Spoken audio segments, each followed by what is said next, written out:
প্ৰথমতে মই আমাৰ BPF দলৰ মাননীয় সভাপতি হাগ্ৰামা মহিলাৰী ডাঙৰীয়া আৰু আজি গোটেই CWC যিবিলাক সদস্য আছে তেওঁলোকে নাম দুটা ঘোষণা কৰাৰ লগে লগে আমাৰ কাম্পা বৰগোহাঁই ডাঙৰীয়া আৰু তেওঁলোকে যি ধৰণে আদৰণি জনাইছে হাগ্ৰামা মহিলাৰী ডাঙৰীয়াৰ সিদ্ধান্তক এছাৰ্ট কৰিছে সবে যে তেখেতে ভাল সিলেকশ্যন কৰিছে আৰু আমিও আশা ৰাখিছোঁ যে আমি এতিয়া বিৰোধী পক্ষত আছোঁ বিৰোধী পক্ষত থকা ৰাজনৈতিক দল হিচাপে আমাৰ আজি যিটো দলীয় কৰ্মীসকলৰ সক্ৰিয়তা সেই সক্ৰিয়তাই বুজাইছে যে আগন্তুক MP ইলেকশ্যনত কোকৰাঝাৰ দৰং ওদালগুৰি দুইটা সিটে আমি বিজয়ী হ'ব পাৰিম মই এই কাৰণে কৈছোঁ যে ভাৰতীয় জনতা পাৰ্টি আৰু UPPL তেওঁলোক দৰং ওদালগুৰিত বিভ্ৰান্ত হৈছে তেওঁলোকৰ নিজৰ দলীয় কেণ্ডিডেটবিলাকো আনকি তেওঁলোকৰ শিবিৰ এৰি আজিও দেখিছে আপোনালোকে আমি অপজিশ্যনত থকা ৰাজনৈতিক দলটোত যোগদান কৰাৰ অৰ্থটো আপোনালোকে বুজিব পাৰিছে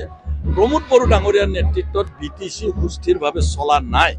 আৰু তাৰ ডাঙৰ দুটা কথাই কৈ মই শেষ কৰিম এক নম্বৰ নিযুক্তি থাৰ্ড গ্ৰেড ফ'ৰ্থ গ্ৰেডে নহয় অফিচাৰৰ বাহিৰে হাগ্ৰামা মহিলাৰী ডাঙৰীয়া আটাইবিলাক নিযুক্তি দিছে কিন্তু আপোনালোকে নিজেই দেখিছে যোৱা third grade fourth grade Assam চৰকাৰে যেতিয়া নিযুক্তি দিলে তেতিয়া গোটেই BTCৰ ভেকেঞ্চি প্ৰমোদ বড়োৱে ৰাজ্য চৰকাৰক দিলে আৰু এই নিযুক্তি BTCত কোকৰাঝাৰৰ মানুহ হ'লে কথা নাছিল ধুবুৰী শিৱসাগৰ ডিব্ৰুগড় এই ঠাইৰ পৰা ল'ৰা আহি ইয়াতে তেওঁলোকে নিযুক্তি পালে কি আমাৰ নিবনুৱা নাছিল নেকি ইমান লাখ লাখ BTCত নিবনুৱা ল'ৰা ছোৱালী আছিল প্ৰমোদ বড়োৱে নিবনুৱাসকলক এটা গোকাত মিছা কথা ফাঁকি এটা তেওঁ দিলে যে তেওঁ ঘৰে ঘৰে নিযুক্তি দিয়াটো বাদেই যিকেইটা ভেকেঞ্চি ওলাল সেই ভেকেঞ্চি কেইটাও তেওঁ দিব নোৱাৰিলে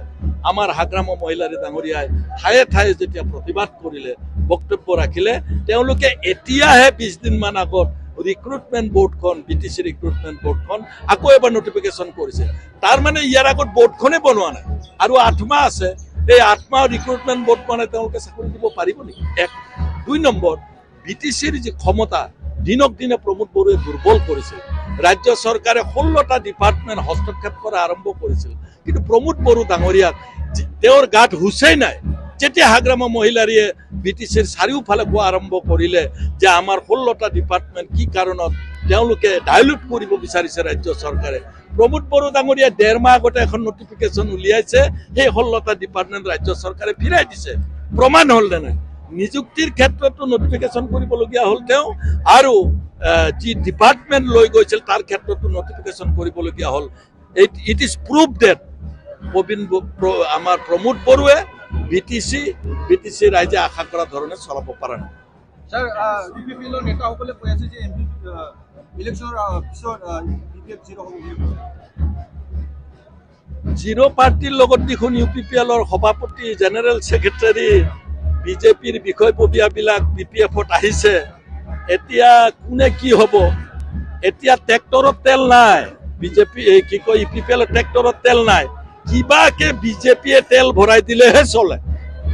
UPPL অকলে খেলক কোকৰাঝাৰত সিকিউৰিটি ফৰফিট হ'ব কোকৰাঝাৰত যদি অকলে খেলে গতিকে তেলটো ভৰাই দিছে ট্ৰেক্টৰত